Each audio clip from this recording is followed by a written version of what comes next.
Conduta Espírita, um podcast do Grupo de Estudos Espíritas Saint-Germain, com base no livro Conduta Espírita, psicografado por Valdo Vieira, pelo espírito de André Luiz, e comentários de Guaraci de Lima Silveira.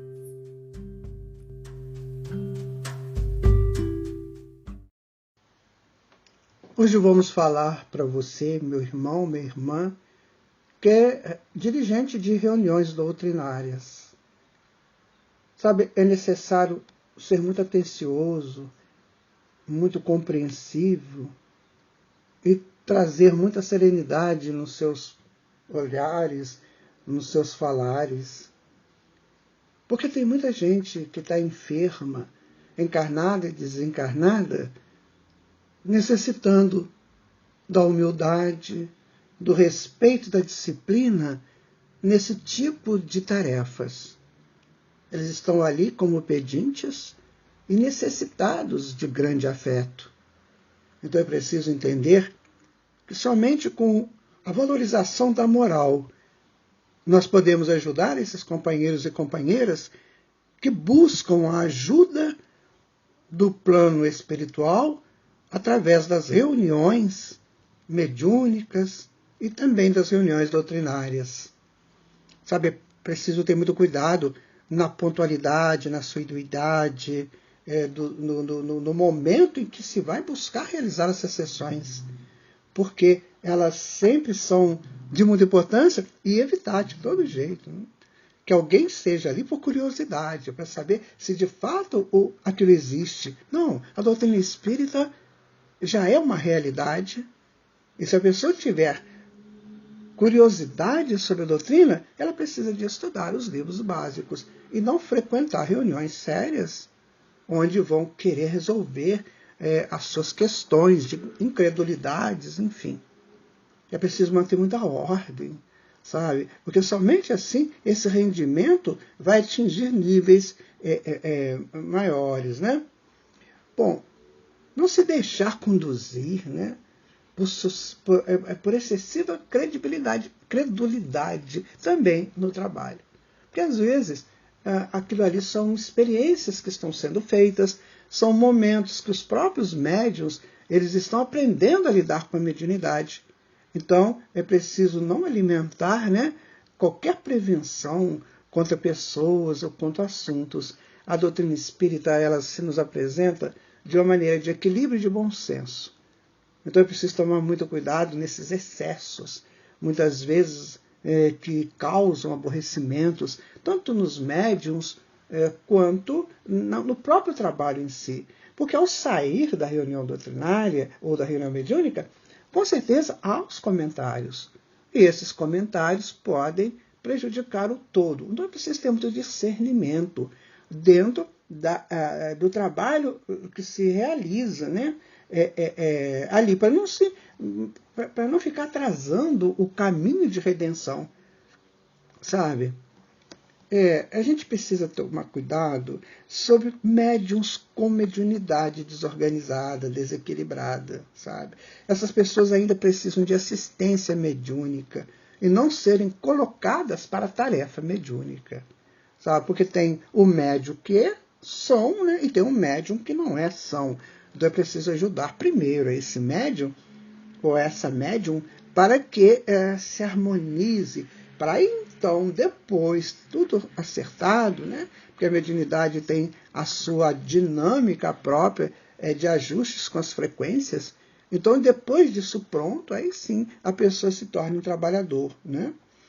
Porque senão essa participação de trabalhadores desequilibrados vai desequilibrar a sessão, vai desequilibrar o trabalho proposto. Isso não é bom, né? Tomar cuidado, né, para que não haja situações constrangedoras.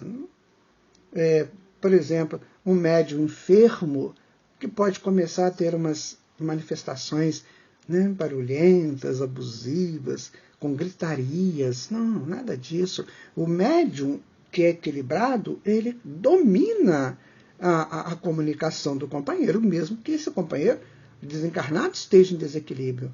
Mas ele não vai permitir palavrões, socos na mesa, sabe, aquelas coisas barulhentas que se via muito aí no passado. Acreditamos que hoje não, mas é preciso ter muito esse cuidado, né? Porque se você quiser fruto de paz de uma sessão, você tem que cuidar dessas coisas, né? Bom, outra coisa que é importante a gente pensar é na questão da presença de pessoas alcoolizadas.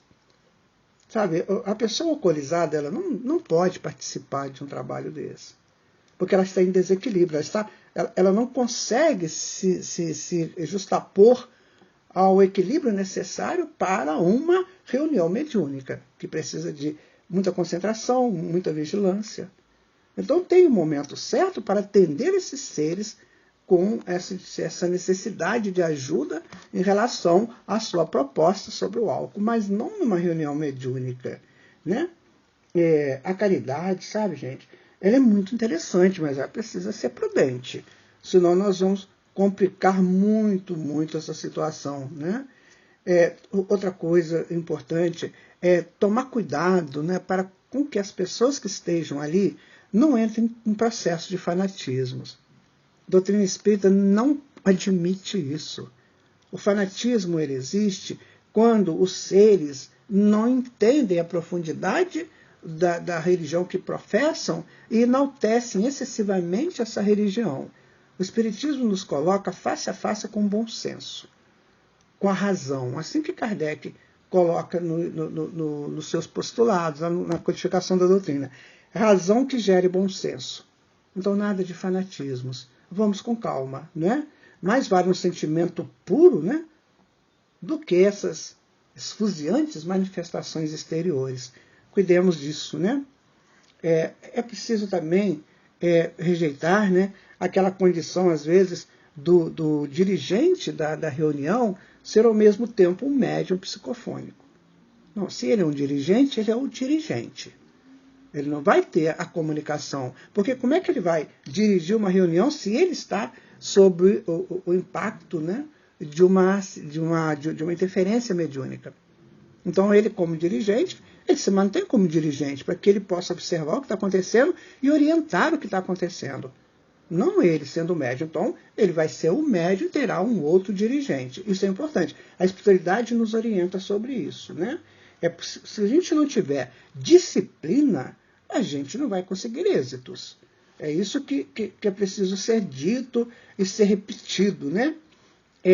Agora, tem pessoas que gostam de se sentir superiores, porque estão ali naquela condição de dirigente. Meu Deus, nada disso. O superior é o Senhor Jesus.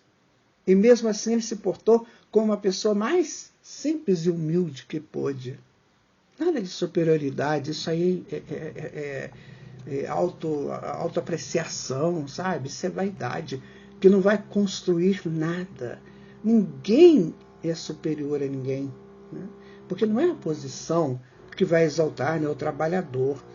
O que vai levar esse trabalhador a uma condição melhor é o seu comportamento moral, né? E como que ele faz, como que ele age dentro desse comportamento. Sabe, tem uma citação de Paulo na carta aos Colossenses, que ela é muito interessante, né? Está em Colossenses 2, versículo 4, que diz assim: como, pois, recebestes o Senhor Jesus, assim também andai nele. Muita paz, muitas reflexões. E continuemos firmes na nossa proposta de sermos úteis dentro da doutrina que o Senhor nos colocou para atuar nessa encarnação. Fiquem com Deus.